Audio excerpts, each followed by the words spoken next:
네, 여러분 냄새 좀 잘 맡으십니까? 저는 냄새를 잘 못 맡습니다. 비염이 있다 보니까 냄새를 잘 못 맡습니다. 그런데 기가 막히게 또 맡는 냄새가 하나 또 있습니다. 무슨 냄새일까요? 네? 아, 정답이 앞에서 나왔습니다. 다솜이 똥냄새는 기가 막히게 맡는데, 희한하게도 이제 제가 집에 가면, 네, 저한테 와서 쌉니다. 그래서 이제 잘 맡게 됩니다. 네. 우리가 참 익숙한 냄새를 이제 익숙해졌기 때문에 제가 냄새를 잘 맡는 것도 같은데, 제가 코가 이렇게 막혀 있는 때에도 그 냄새는 어떻게든 이 막힌 코를 뚫고 제 코로 들어오는 것을 느끼게 됩니다. 어, 우리가 마땅히 맡아야 할 냄새들이 저는 있다고 생각이 듭니다.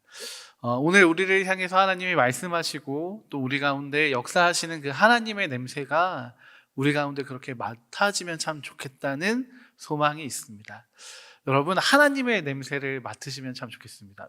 약간 조금 성경적으로 나와 있는 표현도 아니고, 네. 그래서 조금 무슨 하나님한테 냄새가 있어 하실 수도 있겠지만, 그만큼 우리가 하나님의 존재를, 임재를 우리가 늘 기억하고 누리면서 살아가는 우리의 삶이 되면 참 좋을 것 같습니다. 오늘 우리에게 주시는 말씀이 저는 그 하나님을 인식하고 인지하고 기억하는 데 있어서 참 중요한 말씀이라고 저는 생각이 듭니다. 오늘 말씀과 연결시키고 싶은 말씀은 10계명에 나와 있는 9번째 계명인 거짓 증언하지 말라라는 말씀입니다. 오늘 말라기의 말씀에서는 마지막 6절에서 이렇게 이야기하고 있었습니다. 화평함과 정직함으로 라고 나와 있는 표현을 통해서 이야기되고 있는 것인데, 오늘 이 말씀이 우리의 영혼을 다시 한번 조금 더 새롭게 하고 또 우리가 하나님의 냄새를, 하나님을 기억하는 귀하고 복된 말씀이 되기를 소망해 봅니다. 출애굽을 했던 이스라엘 백성들은 광야에서의 생활을 하게 됩니다. 광야 이곳저곳으로 인도함을 받으면서 그들의 삶을 이끄시는 하나님에 의해서 훈련을 받게 됩니다. 광야를 학교라고도 부르는 이유도 여기에 있습니다. 이 광야가 그저 지나가기만 하면 되는 길로만 존재했던 것이 아니라 그 가운데 함께 하시는 하나님을 발견하고 하나님과 함께 해야만 하는 시간이었던 겁니다. 그런데 이 광야 학교를 지나는 동안 이스라엘 백성들은 행복하고 기쁘고 만족스러운 시간을 보냈을까요? 아닐 겁니다. 이들이 처한 상황과 환경은 몸과 마음을 아주 쉽게 지치게 했을 것입니다. 광야라는 척박한 환경도 그랬을 것이고, 또 60만 명 이상이 되는 수많은 사람들이 같은 공간에서 움직인다는 것, 부대낀다는 것이 좀처럼 쉽지만은 않았을 겁니다. 그냥 죄송해요. 제가 똥 얘기로 시작을 해서 예를 또 하나 들어본다면, 60만 명이 하루에 한 번씩만 화장실을 볼일을 본다고 하면요, 그 주변이요, 죄송합니다, 아주 초토화가 됐을 거라는 생각이 듭니다. 상황이나 환경들은요, 이스라엘 백성들이 기대했던 정말 낭만 넘치는 하나님과의 동행은 아니었을 것이라는 생각이 듭니다. 아주 현실적이고 처절했고 또 때로는 냄새가 나는 그런 시간들이었을 겁니다. 그러다 보면 아주 사소한 일에도 분란이 일어났을 것은 불보듯 뻔한 일입니다. 이것을 해결하기 위해서 모세는 수많은 재판을 해야만 했습니다. 출애굽기 18장의 이야기를 보면 모세를 찾아온 그의 장인과 모세의 대화가 있습니다. 그런데 하루 종일 모세가 재판을 하고 있으니까 이것은 잘못하고 있는 것이다 라고 이야기하면서 1000부장, 100부장, 50부장, 10부장을 세울 것을 제안했었습니다. 그래서 작은 일들은 이들이 재판하고 큰 일들만 모세가 처리할 수 있도록 하게 하는 장면이 등장합니다. 그러니까 이 이스라엘 백성들 안에서 수많은 다툼과 분쟁들이 이들 안에 존재했었다라는 사실을 우리는 알 수 있습니다. 이러한 배경에서 10계명의 9번째 계명이 주어지게 됩니다. 거짓 증언하지 말라는 것입니다. 단순하게 이 말씀만 본다면 법정의 용어로만 이해가 됩니다. 그러니까 너희가 재판받을 때에는 진실을 이야기해라 라는 것으로 이해가 됩니다. 재판 중에 거짓이 없이 진실을 이야기해서 잘못된 판결이 나오지 않게 해야 한다는 것. 그래서 약한 사람들이 어려움을 당하지 않고 이 이스라엘 공동체가 정말 한 마음과 한 뜻으로 연합하여서 이 광야의 학교를 잘 지나가야 한다는 바로 그런 말씀이 아니었을까 생각이 듭니다. 이스라엘 백성들을 향한 하나님의 계획은 정말 이들이 이 광야의 학교를 잘 지나와서 잘 졸업하여서 하나님의 그 약속의 땅에 들어가서 아름다운 하나님의 나라를 이루기를 꿈꾸셨을 것입니다. 그래서 이들의 삶을 보호하시고자 이 계명을 주셨습니다. 거짓 증언을 버리고 서로의 오해를 없애고 공동체의 하나됨을 이어가도록 하시는 것입니다. 특별히 약자들의 삶을 보호하시고 하나님의 나라를 이루어 가도록 하셨습니다. 그래서 이 거짓 증언하지 않는 것이요 참 중요합니다. 서로를 보호하는 이것이 바로 하나님 나라 백성들의 공동체가 살아가는 삶의 방식인 것입니다. 그래서 이 거짓 증언하지 않도록 이 증언에도 신빙성을 두기 위해서 3명 이상의 증언이 있어야지만 이 증언의 참됨을 확증할 수가 있었습니다. 여러분, 그렇기 때문에 이스라엘 백성들은 어떻게 살아가야 했을까요? 네, 거짓이 아니라 참된 것, 정직함으로 살아가야 했습니다. 이 기준은 오늘 우리에게도 동일하게 적용되는 기준일 것입니다. 여러분, 우리도 정직함으로 살아가야 합니다. 그런데 우리에게는 얼마나 많은 거짓된 말들이 있습니까? 우리의 마음에도, 우리의 삶에도, 우리의 주변에 참 많은 거짓들이 진짜 많은 곳에 자리를 잡고 있습니다. 우리도 그렇습니다. 우리의 삶에서도 될 수 있으면 거짓말을 하지 않으려고 하지만 의도치 않게 하는 거짓말도 있고 또 하얀 거짓말이라고 해서 일부러 하는 거짓말도 있고 참 다양한 거짓들이 있습니다. 그런데 그 거짓이 자리를 잡게 되면 그 거짓을 무마시키기 위해서, 막기 위해서 또 다른 거짓을 이야기해야 합니다. 거짓을 거짓으로 막고 그렇게 또 다른 거짓, 더 큰 거짓들로 채워가야지만 이 거짓이 막혀지게 됩니다. 거짓은 아주 작은 틈입니다. 아주 작은 틈인데 그래서 우리가 너무나도 쉽게 생각하고 아무렇지도 않게 여길 수 있는데 그 틈이 한번 벌어지기 시작하면 걷잡을 수 없게 됩니다. 사탄은, 우리의 원수 마귀는 이 틈을 노립니다. 아주 이 작은 틈을 발견하게 되면 그 틈을 조금씩 더 벌려가게 됩니다. 그리고 그 벌어진 틈을 통해서 사람들을 낙담시키고 공동체를 파괴시킵니다.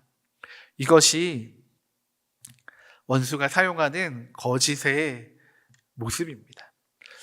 우리는 별것 아니라고 아주 쉽게 한마디를 던졌을 뿐인데 그 한마디가 막을 수 없는 틈이 되어서 하나님의 나라를, 나를, 하나님의 백성들을 공격하는 것입니다.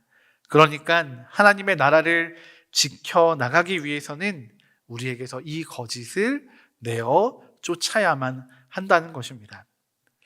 여러분, 거짓과 싸워보신 적이 있으십니까? 거짓과 싸워보신 적이 있으십니까?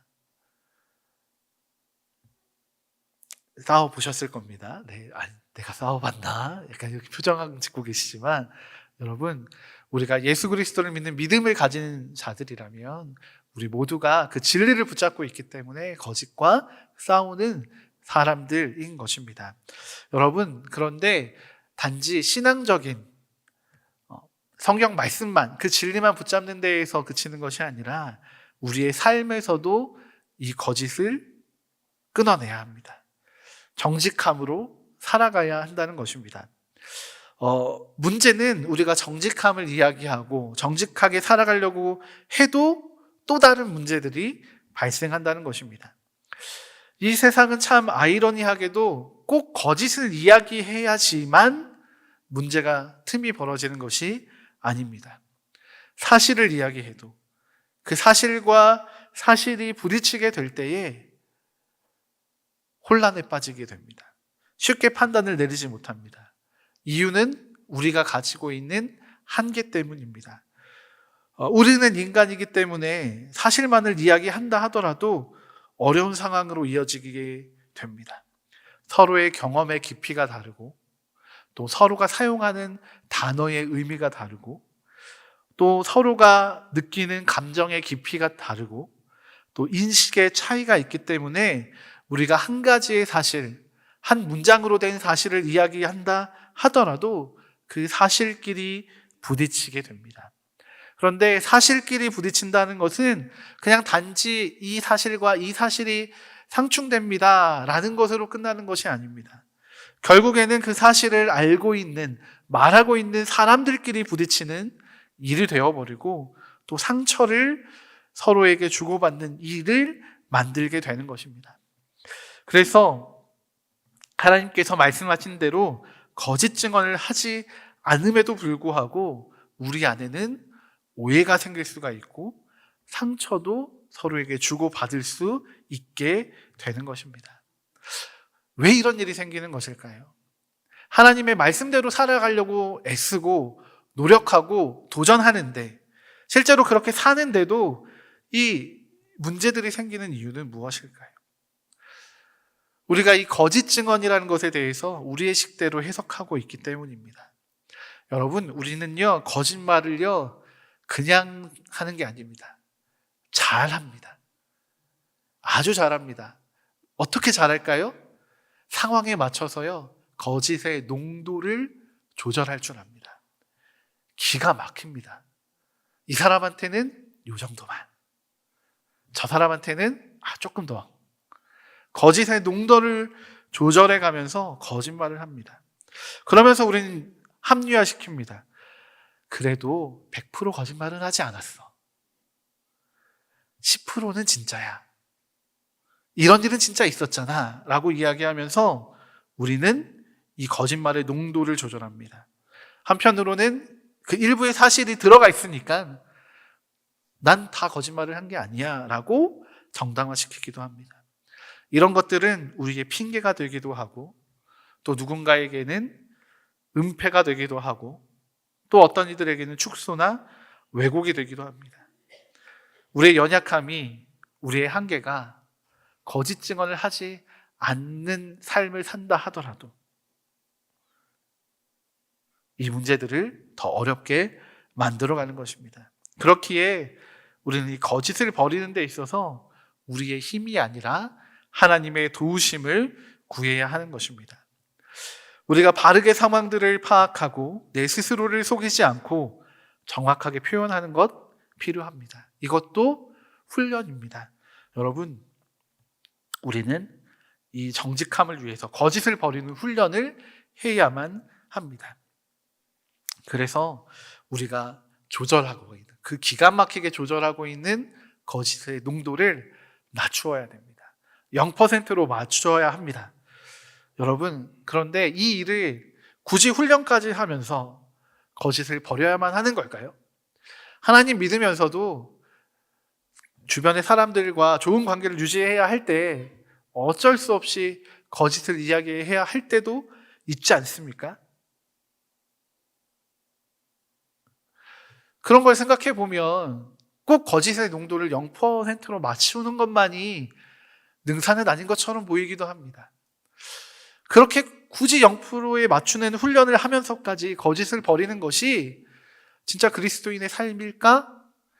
대충 타협하고 하나님 앞에 주님, 이런 상황이라서 거짓말 한 거 이해하시죠? 회개의 기도하면 되지 않을까 생각도 듭니다.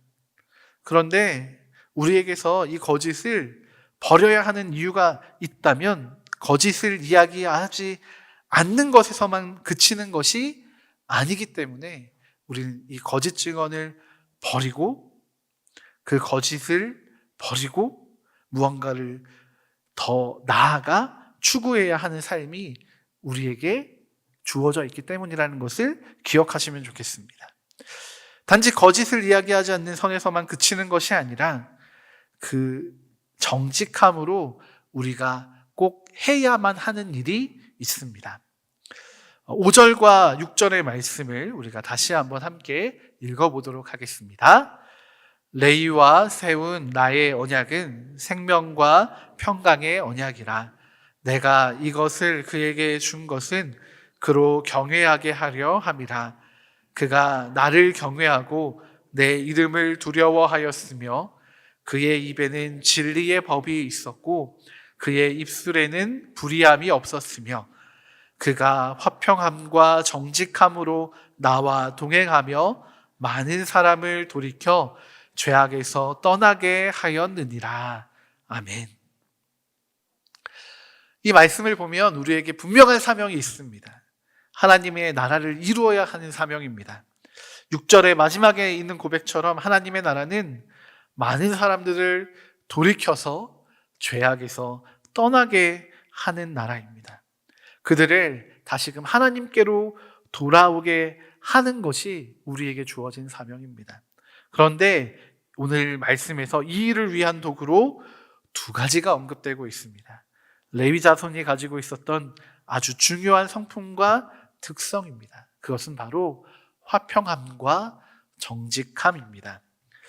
이들이 가진 무기와도 같습니다. 이 화평함과 정직함이 이 세상을 바꾸어 낼 수 있고 세상에 있는 사람들을 돌이켜서 죄악에서 떠나게 할 수 있는 것이라는 것입니다.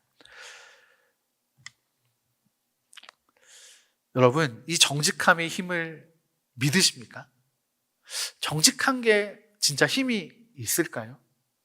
정직하면 보통은 손해보지 않습니까? 정직함이 우리에겐 필요합니다. 제 친구 중에 한 친구가 있습니다. 그 친구는 프로그래머입니다. 프로그래머에게 있어서 가장 중요한 것은 무엇이겠습니까?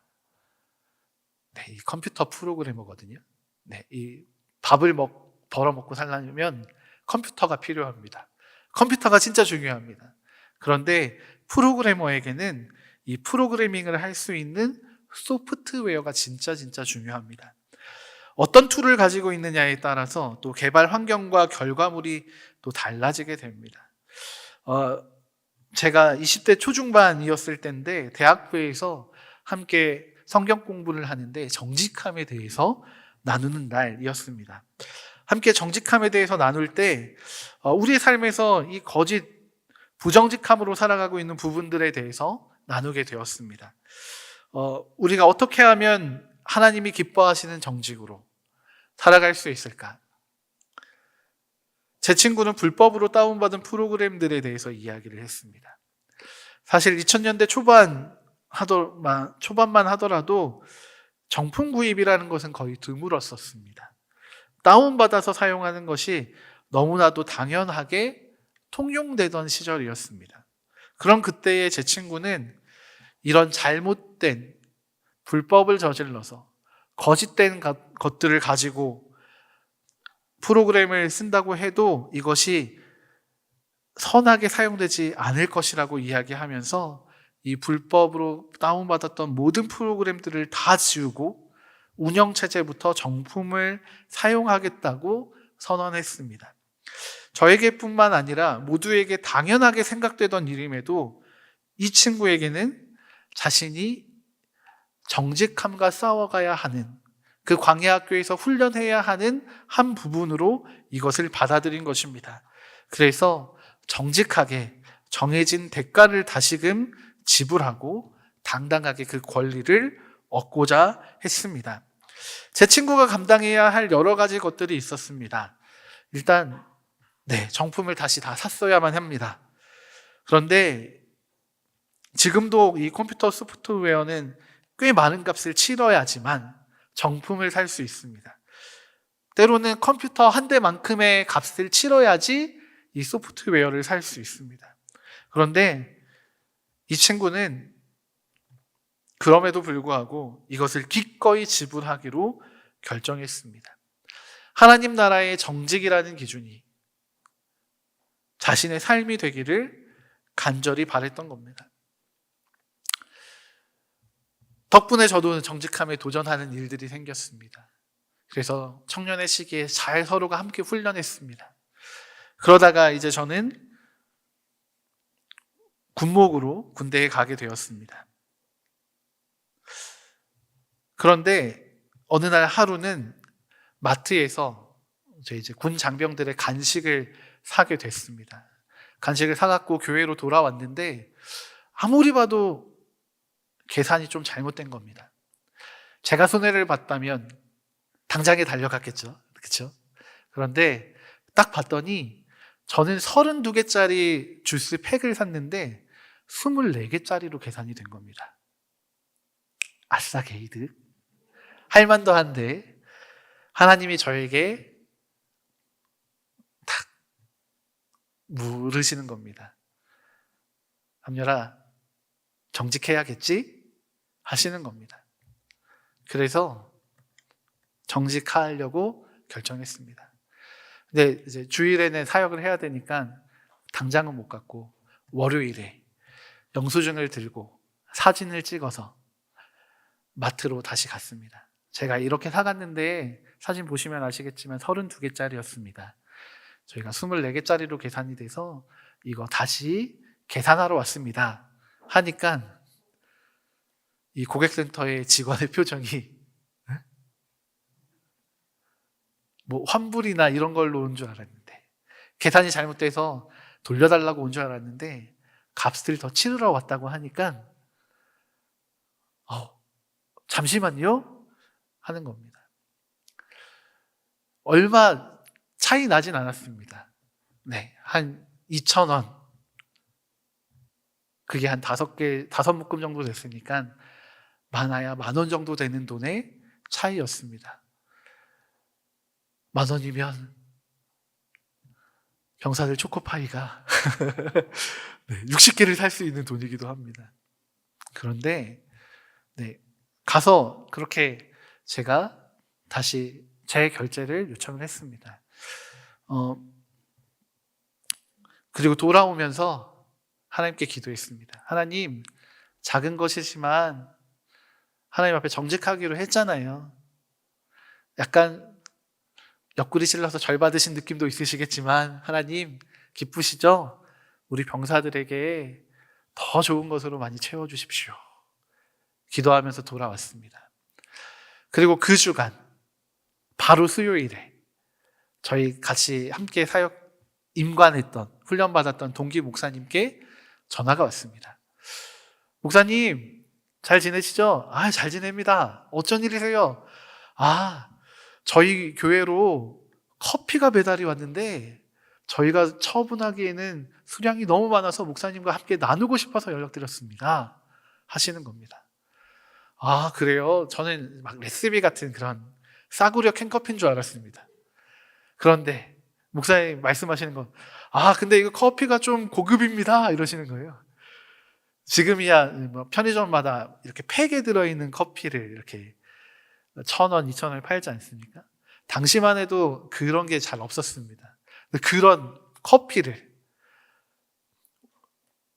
10박스를 저희 교회에 가져다 주신 겁니다. 여러분, 정직하려고 하면요, 손해봅니다. 손해를 보는데 그 손해는 우리의 계산이 손해고요. 하나님의 계산에선 우리 정직하게 행하는 자에게 정말 아낌없이 베풀어 주시는 하나님이신 것을 여러분 기억하시면 좋겠습니다. 저는 그것을 경험했습니다. 그래서 사실 그 전에 나눠줘도 되는데 주일까지 박스 뜯지 마. 군정병에게 잘 간수해. 명령시키고 주일에 실물을 병사들에게 보여주면서 함께 은혜를 나눴습니다. 여러분, 우리의 정직의 대가가 바로 이것이었습니다. 하나님은 우리의 정직을 기억하십니다 라고 함께 나눌 수 있었습니다. 그래서 어쩌면 참 한정적인 예인지도 모르겠습니다. 우리의 삶은 그렇게 단순하지가 않고 참 많이 복잡하고 미묘합니다. 어떤 것은 잘못된 것들로만 가득 차 있기도 하고, 또 어떤 것은 하나님의 뜻에 잘 맞게 세워져 있는 것도 있고, 또 어떤 것은 그 중간에 미묘하게 걸쳐져 있어서 누군가는 괜찮다고 하기도 하고 누구는 안 된다고 하기도 하고, 참 다양한 복잡한 우리의 삶입니다. 그 가운데에서 거짓을 버리고 정직함을 선택한다는 것은 참 쉽지 않은 것일 겁니다. 그러나 그 정직함을 지켜보시는 분이 계십니다. 바로 우리 하나님이십니다. 하나님이 기뻐하시는 일이 무엇인지 우리의 삶을 돌아보시면 좋겠습니다. 오늘 설교 괜히 들었다 생각하실지도 모르겠습니다. 정직하려면 손해봐야 되는데, 그러나 손해를 보는 것이 하나님 나라를 놓치는 것보다 100배, 1000배 나은 일입니다. 여러분, 하나님을 놓치지 마시기 바랍니다. 정직함으로 나아가시기 바랍니다. 여기서 또 중요한 것 한 가지 나누면 화평함입니다. 정직함은 때때로 큰 파장을 몰고 오기도 합니다. 정직함만을 강조하게 되면 오히려 갈등이 일어나고 불안한 상황을 초래할 수도 있습니다. 제 친구의 이야기를 다시 조금 드리겠습니다. 제 친구는 프로그래머인데 회사에서만 일할 수 없고 집에 와서도 일을 해야 했어서 집에 설치되었던 불법 프로그램들을 다 지웠습니다. 그런데 당장에 이것들을 다 구입할 수 있는 여력은 없었습니다. 그래서 회사에서 설치되어 있는 그 프로그램을 활용해야만 했습니다. 집에서 일할 수 있는 환경을 만들기 위해서 대체할 수 있는 프로그램들을 찾아봤지만 기간이 한정되어 있거나 기능이 제한되어 있어서 다 쓸 수가 없었습니다. 그렇지만 그럼에도 불구하고 제 친구는 그 프로그램들 다시 설치하지 않았습니다. 개인적인 용도의 그 소프트웨어를 구매할 때까지 이 친구가 어떻게 했냐면 회사에서 그냥 늦게까지 자발적으로 일했습니다. 회사에 있는 것은 정식으로 구매한 것이니까 이것을 가지고 계속해서 일한 것입니다. 모두가 퇴근한 그 밤 늦게까지 이 친구는 회사에 남아서 일을 했습니다. 왜냐하면 이 일이 자신 혼자만 하면 되는 일이 아니라 동료들과 함께 하는 일이었기 때문에 동료들에게 어려움을 주지 않기 위해서 시간을 들이고 노력을 들이고 손해를 보아가면서 일을 했던 것입니다. 자신이 도전하는 정직함 때문에 다른 이들에게 무책임할 수 없다라고 선택했던 것입니다. 회사 안에서도 자신의 정직함 때문에 회사 안에 연합과 화평이 깨어지는 것을 하나님께서 기뻐하시지 않는다는 것을 이 친구가 잘 알고 있었던 것입니다. 그래서 다른 동료들에게 피해가 가지 않도록 최선을 다해서 준비하고 자식의 시간을 들이고 협력하고 소통했습니다. 참 쉽지 않은 시간을 보낸 것을 제가 잘 알고 있습니다. 물론 그 시간들을 제가 온전히 다 압니다 라고 말씀드릴 수는 없겠지만 그에게 참 많은 어려움이 있었습니다. 그럼에도 불구하고 그 시간들을 지나면서 이 친구는 정직함을 한 번도 포기하지 않았습니다. 다시 다운받아서 설치만 하면 되는데도 이 친구는 하지 않았습니다. 그리고 그 훈련의 시간들이 쌓이고 쌓여서 제 친구는 정직함으로 더 이상 고민하지 않고 그 정직함에 화평함을 더할 수 있는 하나님의 백성으로 변해갔습니다.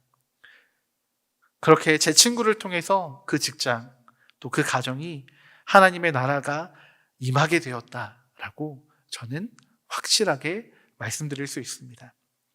거짓 증언하지 말라라는 말씀은 하나님 나라의 진리로 살아가라라는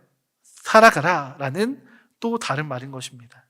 그리고 그 진리를 모두를 화평케 하는 통로로 사용하여라 라는 것입니다. 하나님의 나라를 살아가기 위해 부르신 백성들이 있습니다. 이스라엘 민족들이 그랬고 이들을 위한 레위 자손이 그랬습니다. 우리 5절의 말씀을 다시 한번 읽어봅니다. 레위와 세운 나의 언약은 생명과 평강의 언약이라. 내가 이것을 그에게 준 것은 그로 경외하게 하려 함이라. 그가 나를 경외하고 내 이름을 두려워하였으며. 아멘. 레위 자손들은 하나님으로부터 언약을 받았습니다. 생명과 평강의 언약이다 라고 성경은 증언합니다. 레위인들을 통해 이스라엘은 하나님의 약속과 언약, 축복을 기억할 수 있었습니다. 무엇 때문이겠습니까? 이들이 가르쳤던 말, 그리고 그 말을 실제로 살아내는 삶이었을 겁니다. 이 레위인들의 삶 안에는 중요한 두 가지가 들어있었다고 아까 말씀드렸습니다. 화평함과 정직함이었습니다. 이 시대를 살아가는 우리도 이렇게 하나님의 나라가 임하게 하는 삶을 살아야 합니다. 하나님께서는 우리를 이 시대의 레위인으로 부르시고 계십니다. 여러분, 그렇다면 우리 안에 무엇이 채워져야겠습니까? 화평함과 정직함입니다. 하나님의 나라를 이루어가기 위해 우리에겐 이 화평함과 정직함이 필요합니다. 여러분, 오늘 우리의 삶에 하나님을 향한 신실함과 진실함을 우리가 놓치지 않고 오늘 말씀처럼 거짓 증언하지 않으면서 우리 안에 하나님께서 베푸시는 그 정직을 우리의 삶의 기준으로 삼고 정직만을 가지고 나아가는 것이 아니라 그 위에 화평함을 더하여 정말 하나님을 떠나 있는 그 많은 이들이 돌이켜 다시금 하나님께로 돌아올 수 있도록 하나님의 나라를 이루는 복된 삶을 살아가시는 우리 부산지 모든 믿음의 성도님들이 되시기를 축복합니다. 이 시간 우리 함께 찬양하시겠습니다.